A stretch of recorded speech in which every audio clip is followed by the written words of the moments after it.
যে 7টি বিষয় ত্যাগ করলে দরিদ্রতা আর আসবে না। 1 নম্বর কারণ হচ্ছে, যারা তাড়াহুড়া করে নামাজ আদায় করেন তাদের এই কারণেই দরিদ্রতা আসে যে তারা তাড়াহুড়া করছেন। নামাজের সময় মনে রাখবেন আপনি কার সামনে দাঁড়াচ্ছেন। আপনি মহান মাবুদ আল্লাহ রাব্বুল আলামিনের সামনে দাঁড়াচ্ছেন, যিনি আপনার সৃষ্টিকর্তা, রিজিকদাতা, পালনকর্তা, বিপদ আপদ থেকে মুক্তিদানকারী। আপনি আপনার মালিকের সামনে দাঁড়িয়ে তাড়াহুড়া করছেন। আপনি কাকে তাড়াহুড়ো দেখাচ্ছেন? কখনো এই কাজটি করবেন না। দারিদ্রতার অন্যতম কারণ হচ্ছে সালাতে তাড়াহুড়া করা। 2 নম্বর কারণ হচ্ছে দাঁড়িয়ে প্রস্রাব করা।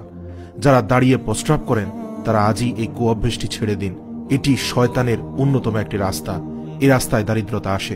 3 নম্বর কারণটি হচ্ছে, প্রস্রাবের জায়গায় যারা ওযু করে তাদেরও দরিদ্রতা আসতে পারে। এজন্য উলামায়ে কেরামগণ বলে থাকেন, বাথরুমে ঢুকে ওযু করা ত্যাগ করাই উচিত। আর একান্তই ওযু করতেই হলে ইস্তেঞ্জার স্থান থেকে দূরে সরে পবিত্র স্থানে দাঁড়িয়ে ওযু করা উচিত। 4 নম্বর কারণ হচ্ছে, দাঁড়িয়ে পানি পান করলে দরিদ্রতা কখনোই ছাড়ে না। আমরা জানি অনেক সময় দাঁড়িয়ে পানি পান করা মৃত্যুর কারণ পর্যন্ত হয়ে যেতে পারে। বর্তমান মেডিকেল সায়েন্স আমাদের তাই বলছে। সুতরাং রাসূল পাক সাল্লাল্লাহু আলাইহি ওয়াসাল্লামের সুন্নাহ, যা বর্তমান চিকিৎসা বিজ্ঞান দ্বারা সিদ্ধ, তথা সর্বসময় বসে 3 ঢোকে পানি পান করব, এটাই রাসূল পাক সাল্লাল্লাহু আলাইহি ওয়াসাল্লামের সুন্নাহ। দাঁড়িয়ে পানি পান করা সুন্নাহ পরিপন্থী। কেউ দাঁড়িয়ে পানি পান করলে দরিদ্রতা তার দুয়ারে এসে হানা দিতে পারে। 5 নম্বর কারণ হচ্ছে, যারা ফু দিয়ে বাতি নিবান। অনেক সময় মোমবাতি বা ইত্যাদি জিনিস ফু দিয়ে নেবান, তারাও দরিদ্রতার সম্মুখীন হন। 6 নম্বর কারণ হচ্ছে, হাত দিয়ে যারা নখ কাটে। আল্লাহু আকবার, এটি অত্যন্ত বাজে এবং নোংরা একটি অভ্যাস। আমাদের অনেকেই এই কুঅভ্যাসটি রয়েছে, যারা হাতের নখ আমরা দাঁত দিয়ে কাটি। যাদের এই কুঅভ্যাসটি রয়েছে তারা আজকেই তা ত্যাগ করে ফেলুন। রব্বুল আলামিনের দরবারে ইস্তেগফার করুন, দরিদ্রতা আপনার দুয়ারে আসবে না।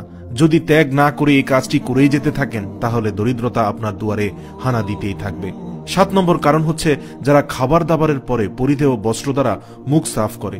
এটি একে তো একটি অসামাজিক এবং নোংরা কাজ, এবং এর ফলে আপনার শরীরে খাবারের জীবাণু নিয়ে আপনি বহন করছেন, আর পরিধেয় বস্ত্রটিও নোংরা করে ফেলছেন।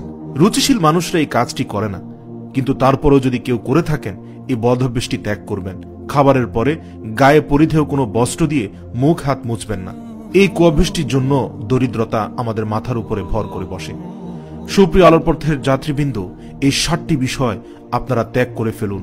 দরিদ্রতা আপনার ধারে কাছেও আসবে না ইনশাআল্লাহ।